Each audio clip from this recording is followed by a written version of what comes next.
ಬಾಗಲಕೋಟೆಯಲ್ಲಿ ಮಾಜಿ ಉಪಮುಖ್ಯಮಂತ್ರಿ ಕೆಎಸ್ ಈಶ್ವರಪ್ಪ ಅವರು ಕಾಂಗ್ರೆಸ್ ಸರ್ಕಾರದ ವಿರುದ್ಧ ತೀವ್ರ ವಾಗ್ದಾಳಿಯನ್ನ ನಡೆಸಿದ್ದಾರೆ.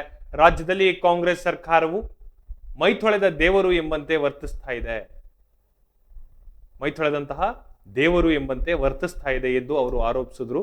ಹಿಂದುಳಿದ ವರ್ಗದವರು ಮತ್ತು ದಲಿತ ಸಮುದಾಯದವರಿಗೆ ಯಾವುದೇ ರೀತಿಯಲ್ಲಿ ಸರ್ಕಾರ ಕೆಲಸ ಮಾಡ್ತಾ ಇಲ್ಲ ಅಂತ ಅವರು ಟೀಕಿಸಿದ್ರು.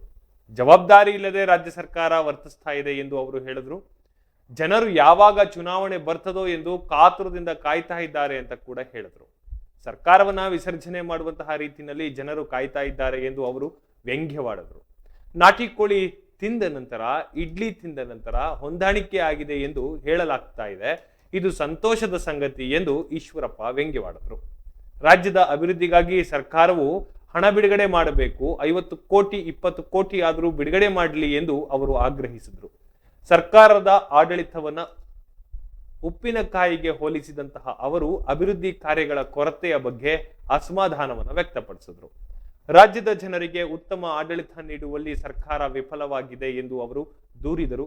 ಈಶ್ವರಪ್ಪನವರ ಈ ಹೇಳಿಕೆಗಳು ರಾಜಕೀಯ ವಲಯದಲ್ಲಿ ಸಾಕಷ್ಟು ಚರ್ಚೆಗೆ ಗ್ರಾಸವಾಗಿದೆ. ನಾನು ಮುಂದುವರಿಸ್ತೀನಿ. ಪರಮೇಶ್ವರ ಹೇಳಿದ್ದಾರೆ, ನಾಟಿ ಕೋಳಿ ತಿಂತಾರೋ, ನಾಟಿ ಫ್ರೈ ತಿಂತಾರೋ, ನಿಜಕ್ಕೂ ರಾಜ್ಯ ಏನ್ ಅಷ್ಟೊಂದು ಇಂಪಾರ್ಟೆನ್ಸ್ ಕೊಡ್ಬೇಕಾ ಈ ಒಂದು ನಾಟಿ ಕೋಳಿಗೆ? ಸರ್ಕಾರದ ಅಭಿವೃದ್ಧಿ ಬಗ್ಗೆ ಅವ್ರು ಏನು ಇಂಪಾರ್ಟೆನ್ಸ್ ಇಲ್ಲ.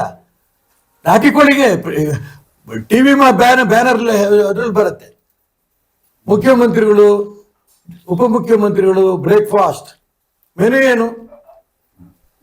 ಇಡ್ಲಿ, ನಾಟಿ ಕೋಳಿ, ನಾಟಿ ಫ್ರೈ.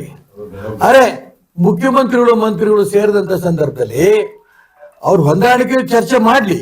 ರಾಜ್ಯದ ಅಭಿವೃದ್ಧಿ ಬಗ್ಗೆನೂ ಕೂಡ 90% ಅವ್ರದ್ದು ಬದುಕ್ತಾರೋ ಸಾಯ್ತಾರೋ ಸರ್ಕಾರದ ಚರ್ಚೆಯಲ್ಲಿ ಒಂದು 10% ಯಾರು ನಾವು ಇಬ್ಬರು ಒಟ್ಟಿಗೆ ಸೇರಿದೀವಿ, ರಾಜ್ಯದ ಅಭಿವೃದ್ಧಿಕಾರಿ ಯೋಜನೆಗಳ ಬಗ್ಗೆ ಚರ್ಚೆ ಮಾಡಿದೀವಿ ಅಂತ ಒಂದು ಮಾತು ಹೇಳಿದ್ರೆ ಆಗ ನಾಟಿ ಕೋಳಿ ಬದುಕತ್ತೋ ನಾಟಿ ಕೋಳಿ ಸಾಯತ್ತೋ ಪ್ರಶ್ನೆ ಬೇರೆ.